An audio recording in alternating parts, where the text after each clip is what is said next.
तर नमस्कार मित्रांनो, मी तुम्हाला सांगणार आहे मृत्यूनंतर आत्म्याचा प्रवास कसा असतो.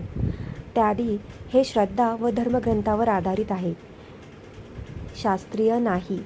पहिला दिवस मृत्यू झाल्यानंतर आत्मा शरीर सोडतो आणि गोंधळलेल्या अवस्थेत असतो.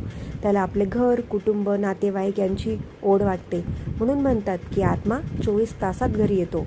दुसरा आणि तिसऱ्या दिवशी आत्मा घराभोवती आपल्या वस्तू, आपल्या आवडीच्या जागा या भोवती फिरतो. त्याला आप्तेष्ट रडताना, शोक करताना दिसतात. चौथ्या दिवशी या दिवशी आत्मा थोडा शांत होतो. तो आपले अंतिम संस्कार पाहतो. 5वा ते 9वा दिवस यात आत्मा आपल्या जन्मभरातील कर्माचा विचार करू लागतो. घरात त्याच्यासाठी पिंडदान, तर्पण, पाणीदान यामुळे त्याला ऊर्जा व मार्गदर्शन मिळतं. 10व्या दिवशी म्हणजेच दशक्रिया विधीच्या दिवशी आत्म्याला या दिवशी पिंड दिला जातो.